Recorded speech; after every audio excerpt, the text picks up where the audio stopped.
Hello and welcome to the Renewed Homestead. I'm Denise, and today's beneficial weed is a medicinal powerhouse. It was used by Native Americans and has over 130 species. To figure out what it is, let's get into the weeds.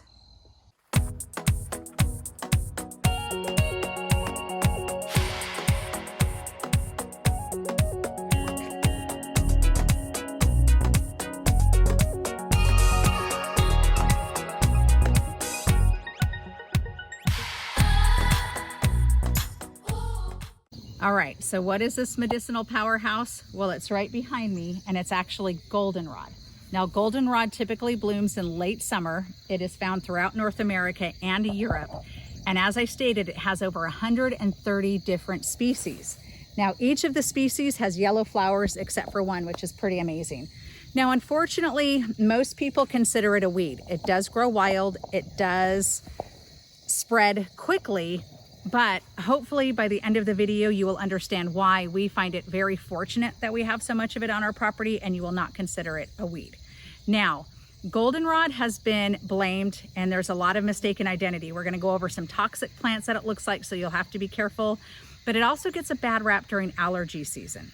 Now, this blooms at the same time that ragweed does. So a lot of people blame goldenrod for their allergy symptoms when typically it's ragweed. Now, unless you have a specific allergy to goldenrod, which my understanding is it's fairly rare, it's the ragweed that you have to blame. Now, you'll want to make sure you know how to identify goldenrod. It's really important. If you're not sure, definitely do your research, and it would be great to bring somebody onto your property that knows what it looks like when you first start looking for it and foraging for it, because it does have a lot of plants that it looks alike that are very toxic. Now, let's go over the plants that are toxic, and then we're going to go over how to identify goldenrod to make sure you don't make the mistake. So one plant that it looks a lot like is ragwort, and we actually have it over here. Now, Ben, unfortunately, has actually gone through ragwort, and it's actually caused some issues with his skin. So these are not only toxic internally, these can actually cause a lot of skin irritations.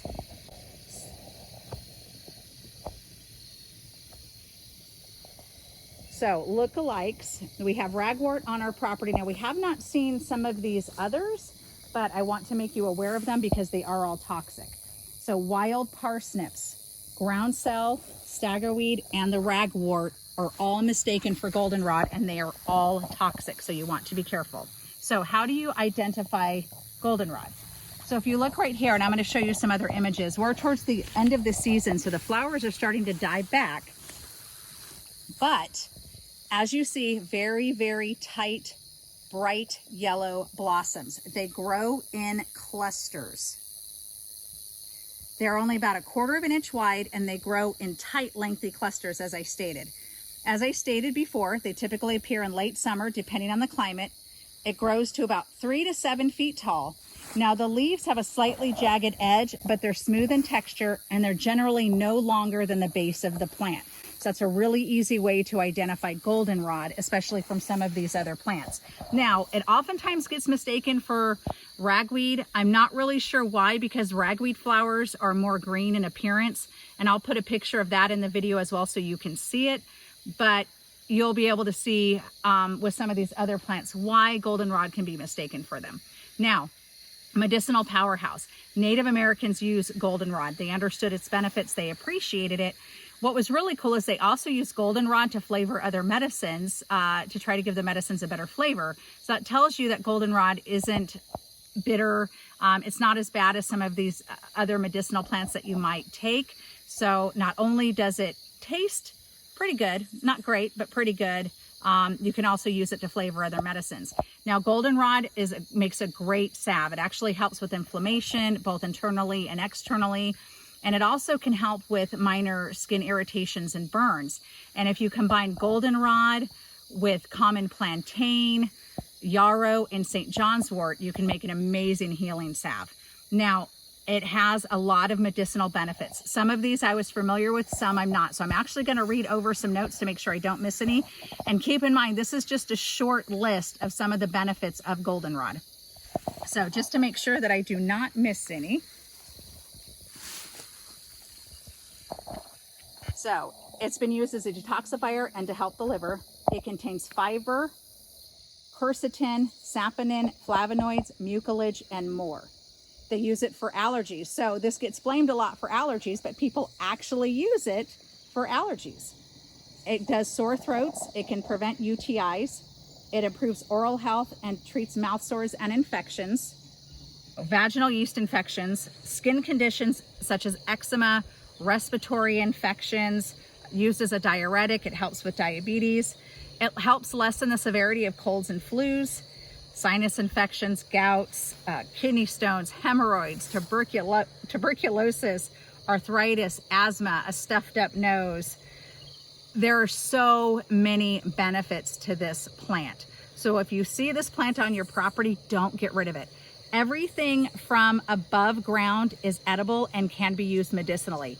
Salves, tinctures, teas. A lot of people actually dry the flowers and they actually use it in teas, and that's how it can help detoxify and help the liver and help with gout symptoms. So as you can see, this is anything but a weed.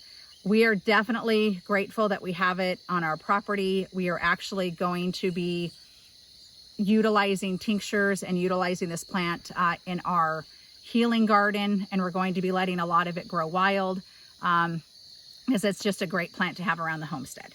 So let us know if you knew about some of the benefits of goldenrod, if you were familiar with it. Do you still think it's a weed? I hope not. And one other thing that we've been told, the old timers have told us that once goldenrod starts blooming, you have about 6 weeks till your first frost. I think we're, 5 or 6 weeks in, Ben? Mm-hmm. So we don't really have a frost on the horizon yet. We have hit a night in the 30s already, but it hasn't gone down to freezing. So it'll be interesting to see if we get a frost in the next week or so to see if that's true. So thank you again for joining us. We really appreciate you. Thanks for stopping by. Don't forget to like and subscribe. Leave a comment if you have any questions or if you understood the benefits of goldenrod, and we'll see you next time. Thanks so much and God bless. Bye.